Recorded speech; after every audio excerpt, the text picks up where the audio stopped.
So Yair Lapid, head of the Yesh Atid party.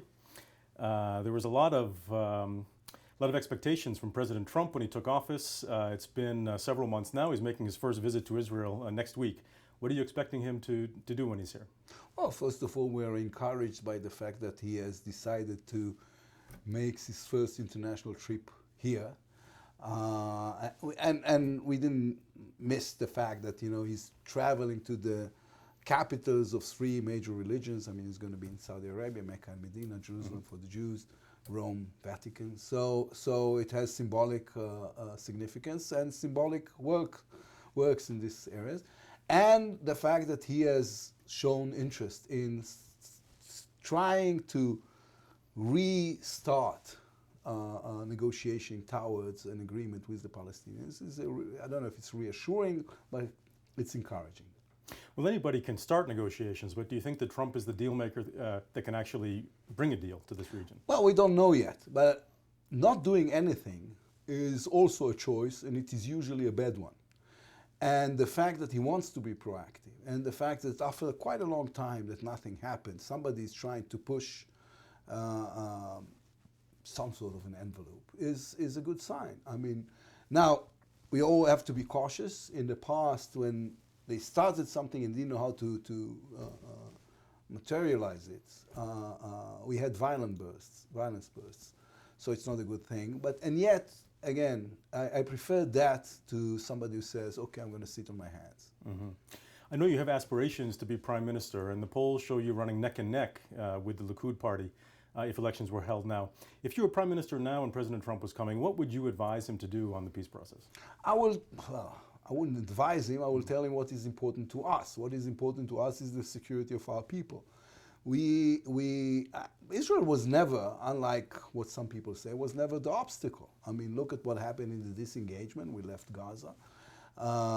Look at what happened in the 3 times there were serious negotiations. We agreed in all 3 times to leave more than 90% of the territories in order for the Palestinians to create a country of their own.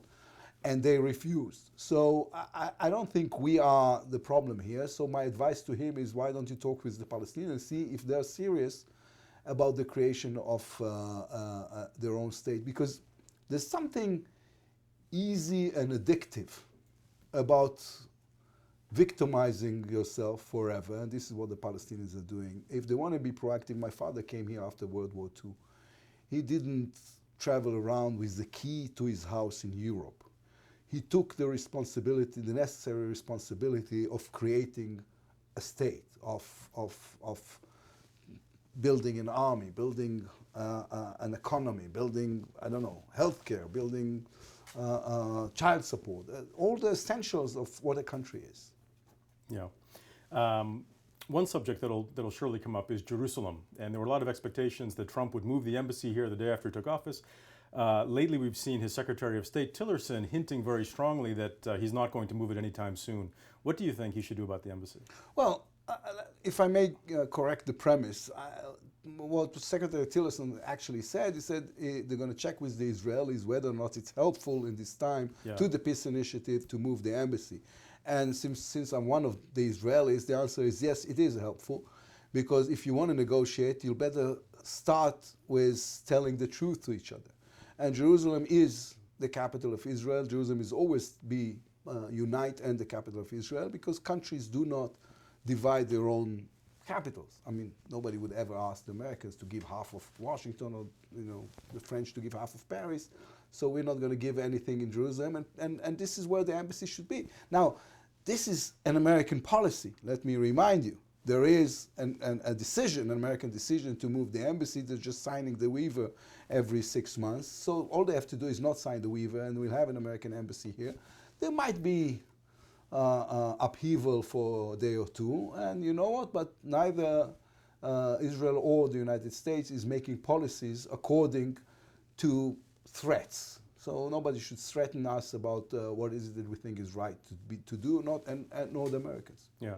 We'll have soon the 50th anniversary of the reunification of Jerusalem, also 50th anniversary of the Six-Day War, which is the date that the occupation began of the West Bank. What do you Liberation. think? Liberation. What do you think are some of the most important lessons that we've learned in these 50 years about the way forward with the Palestinians? Well, listen, we are living next to each other, and it's no secret I'm a great supporter of the two-state solution.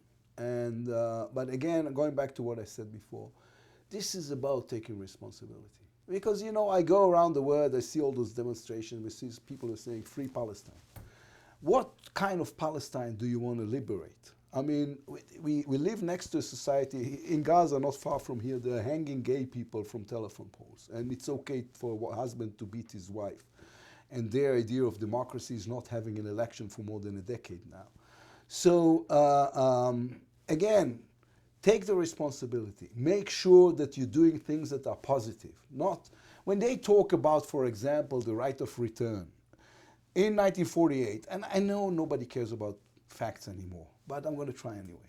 In 1948, 700,000 Palestinians or Israeli Arabs lost their homes. There was a war, and this is the 40s.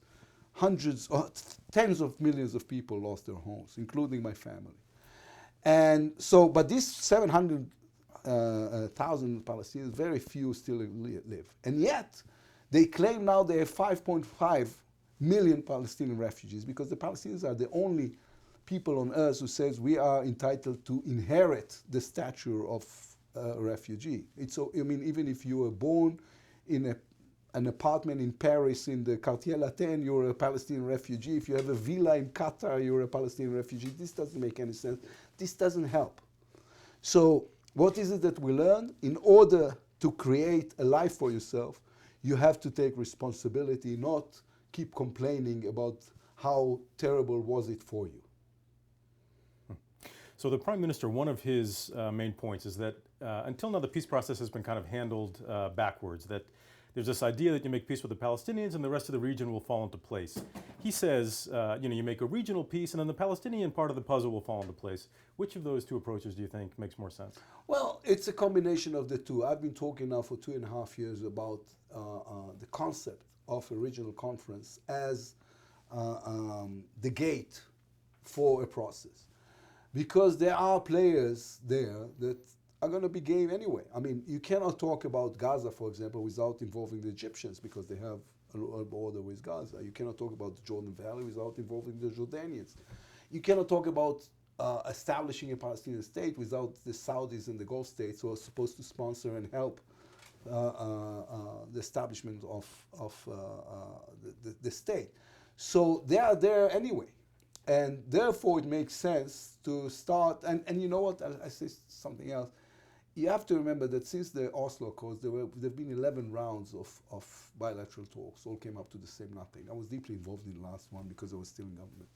So we need a different dynamics, we need a different mechanism, we need a different approach, and the regional approach is the right approach. Now, the Sunni Arab countries are telling us, yes, we're willing to be part of it, but no, you will not have an agreement with us before you have an agreement with the Palestinians. This must come together, and I accept this. So we should go to a regional conference and start from there. Mm-hmm. Have you had contact with members of the Trump team that are involved in the negotiations? Or? Well, I've talked with Ambassador Friedman, who is actually, I think, landing today or tomorrow. Yeah. Today. Here in Jerusalem, and we've discussed this, but still, this is a very new administration. My contacts are more on the Hill. Okay. And hanging over this government is the investigations of the Prime Minister. What's your assessment how long this government will last? Yes, these are two very separate issues. I'm not going to comment on the Prime Minister's investigation, especially, sorry, or not international and foreign press. But I've said in Hebrew, so I can say this in English, I don't see a lot of Jews in this government. So I have to work according to some assumption. So our assumption is that the government will hold until the end of this year and not more. I see. Yair Lapid, thank you very much for talking with Bloomberg. Thank you. Okay. Thank you. He said we went overtime.